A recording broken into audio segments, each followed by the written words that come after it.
In the early 70s, Steve McQueen practically dominated Hollywood. He was the highest-paid actor in the industry at the time. For the 1974 disaster flick The Towering Inferno alone, McQueen was paid $1 million up front.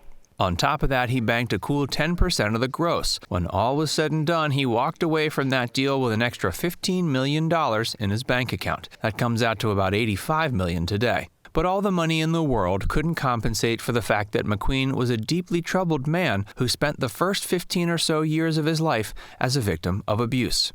As a teen, he only ever found any escape from his toxic home situation through a life of delinquency. This probably isn't the same Steve McQueen most people remember, but it's the only one that existed. This is the true heartbreaking story of Steve McQueen. Steve's earliest years. Steve bore a striking resemblance to his biological father, but that's just about as far as their familial relations went, as the two never really got to know each other. William McQueen was a stunt pilot who participated in barnstorming acts all across the Midwest. These popular aerial acrobatic shows featured prop planes and their immensely skilled pilots pushing their equipment and know-how to the limits. Just 6 months after he met and married Julia Crawford, William ran off and abandoned his pregnant wife. After she gave birth to Terrence Stephen McQueen in 1930, Julia sent him off to go live with her family on a farm in Slater, Missouri. She felt utterly incapable of raising a small child by herself. This was a common practice in the 30s. McQueen later recounted his time there as being fairly pleasant. He lived on that farm with his grandparents and great-uncle, Claude Thompson, who treated him like a son. Julia eventually met someone new and got remarried. Steve was about 8 at the time when Julia had her parents put him on a train to Indianapolis to live with her and his new stepdad. Even though the circumstances seemed pleasant on the surface, Steve's homecoming wasn't a happy one. His mother had been absent from her son's life for so long, she seemed more like a stranger to him than family. When he left the farm in Slater behind, he left the freedom the environment offered as well. And his great-uncle Claude had grown to be one of his closest and most beloved friends. Hey, if you're enjoying this video so far, make sure you give it a like and subscribe to Facts First if you haven't already. And stick around to learn all about Steve McQueen's celebrated film career.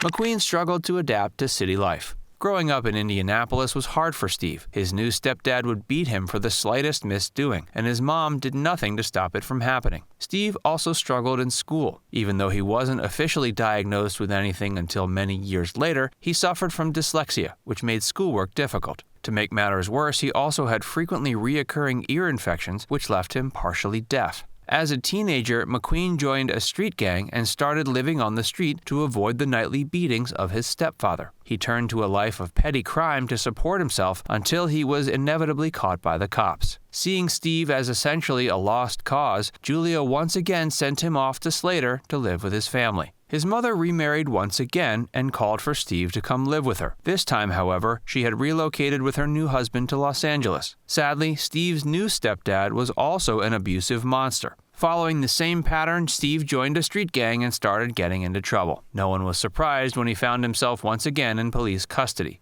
His stepfather's beatings then got more frequent and savage, and eventually he moved back to Slater again. But this time, he didn't stick around very long. Steve's life-changing transition. At 14, McQueen ran away from home. After getting arrested again, his mother had him legally declared as, quote, incorrigible and had him signed over to the state. Being handed over to the state and placed into the California Junior Boys Republic ended up being one of the best things to happen to young Steve. It gave him an environment of structure and normalcy that was sorely lacking. Spending a couple of years with the Boys Republic gave him confidence and calmed him down a lot, although a bit of his rebellious nature remained intact. He would revisit the California Junior Boys Republic on several more occasions, donating both his time and money to the boys in need. His visits were casual. McQueen would much rather shoot a game of pool with the kids than give them some sort of long-winded lecture. Later, in Hollywood, McQueen became infamous for some unorthodox contractual demands. He would often request items like razors and denim jeans, sometimes by the truckload. It was only discovered years later that a lot of these items were being sent over to the Boys Republic. McQueen's military years. By the time he was 17, McQueen had already held a few different jobs before he decided to enlist in the Marines. He climbed the ladder somewhat quickly, going from the rank of private to private first class in a few short months. Then he incurred an infraction that bumped him back to private. This same pattern repeated itself another 7 times. His misdeeds included things like going AWOL for 41 days, to napping while on duty, to assaulting a police officer. If McQueen had tried to pull this off in today's military, he would likely have been court-martialed or dishonorably discharged. But back then, the military tried their best to retain as many active duty soldiers as possible after the great exodus of military personnel after World War II.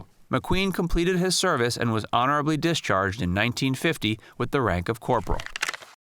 From soldier to actor, McQueen began studying acting in New York at Sanford Meisner's Neighborhood Playhouse and at HB Studio, where he mentored under Uta Hagen in 1952. He earned extra money on the side competing in motorcycle races at Long Island City Raceway. He quickly became an accomplished racer and went home each weekend with $100 in winnings in his pocket. His first lead role in a film was in the low-budget sci-fi film The Blob in 1958. He followed that one up with roles in the films The St. Louis Bank Robbery and Never So Few, which both hit theaters in 1959. In 1960, McQueen portrayed the character Vin in the star-studded film The Magnificent Seven. His next two big hit films were 1962's Hell is for Heroes and The War Lover. McQueen gave audiences another solid performance in The Great Escape, which featured his famous leap over the barbed wire on his motorcycle while being chased by Nazis. The remainder of the 60s were eventful for Steve, and he appeared in many films like Soldier in the Rain and The Thomas Crown Affair. In 1971, he starred in the racing film Le Mans, which later became a cult classic. In the 70s, he also starred in films like The Getaway, Papillon, and The Towering Inferno.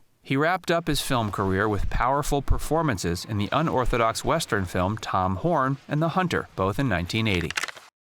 McQueen's cancer and death. Steve developed a persistent cough in 1978. The first thing he did was give up cigarettes and went on a round of antibiotics, but his condition showed no improvement. In 1979, a biopsy revealed he was suffering from pleural mesothelioma, a form of cancer caused by exposure to asbestos. In 1980, his doctors informed him his cancer had metastasized extensively. He then traveled to Mexico to receive alternative cancer treatments since he figured he had nothing to lose. In late October of 1980, McQueen traveled to Ciudad Juarez, Chihuahua, Mexico, to have a tumor removed from his abdomen, even though his U.S. doctors warned him he would likely not survive. On November 7, 1980, he died of heart failure at the Juarez Clinic. He was 50 years old. Now it's time to hear from you. In the comments section, let us know what your favorite Steve McQueen film is. And before you go, make sure you give this video a like and subscribe to Facts First if you haven't already. Click the bell icon to stay updated on all our latest content.